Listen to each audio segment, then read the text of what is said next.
Hi there, my name is Larissa and I'm talking to you here from Bodyset. I'm going to go through today some really simple and easy cool down exercises that you can do after any of this at-home exercises that you're doing or any runs. It's there to target all the main muscle groups in order to help prevent injury. The first stretch that we want to go to is going to stretch out those all-important hip flexors and hamstrings. So to start off with, we're going to be in a lunge position. The really important thing in part of this stretch is to remember to tuck your tailbone under. This provides a nice bit of traction down your hip flexor. Front thigh is actually going to be quite far forward, and you then want to aim to get this bony part of your hip pushing forward. Make sure you're standing up nice and tall and that you're feeling a good bit of length coming through the front of this hip. If needed, you can also add a pillow under this knee or double up your yoga mat for a little bit of extra support.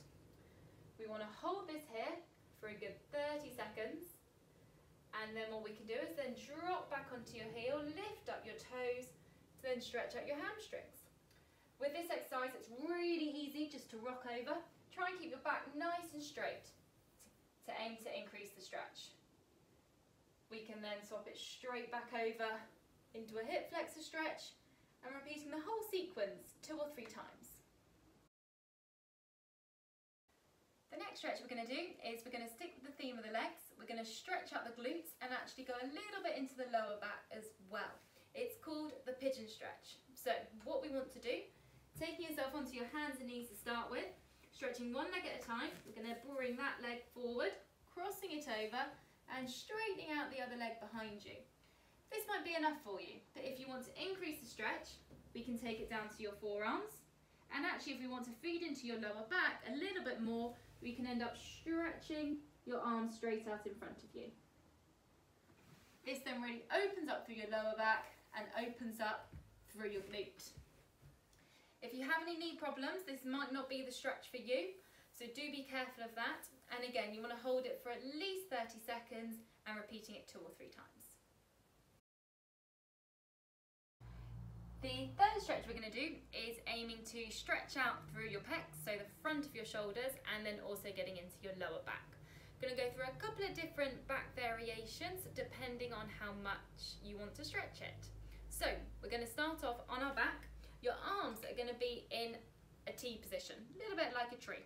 Okay, so knees are going to stay together to start with. Your hands are going to come down and we're going to open up your chest, and it should just provide you a gentle stretch through your pecs. What we can then do is rock your knees from side to side to start loosening up, and then hold both knees over to one side to really get a bit more of a stretch through your lower back. We'd then repeat the same thing on the other side.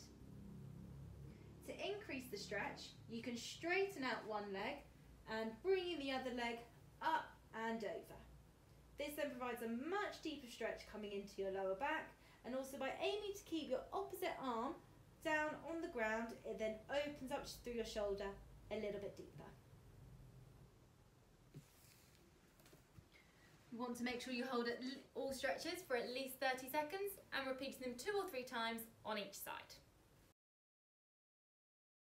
The next couple of stretches are going to look at stretching out the back of your arm and the neck to make sure no tension builds up.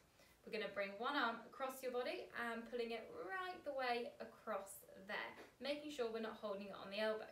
We can also then add in some rotation from the neck in this position. So bring your head away from that side as well, so we're actually then stretching right the way through your neck and then across your arm as well. Bring your head back to the middle. We can then add a little bit of mid-spine rotation to increase that stretch coming through the middle section of your back. Holding each part of the stretch for about 30 seconds and make sure you're completing it on both sides and doing it a couple of times. The last exercise I'm going to recommend you to do as part of your cool down is a roll down. This lets you have a really nice stretch the whole way through your spine and actually then gets you a really nice stretch of your hamstrings at the end. So, hands on the front of your legs. We're going to drop your chin to your chest first and creep your hands down the front of your legs. Going as slowly as you possibly can do to really iron out all the creaks. Then right at the end, really just let yourself hang there. Let you have a really nice stretch down the backs of your legs And then coming back up, tucking your tailbone under first, so it gets rid of any stiffness coming through that lower part of your back, and creeping yourself up, one vertebrae at a time. Aiming to do at least 5 roll downs to make sure you're ironing out any kinks that are going to be there.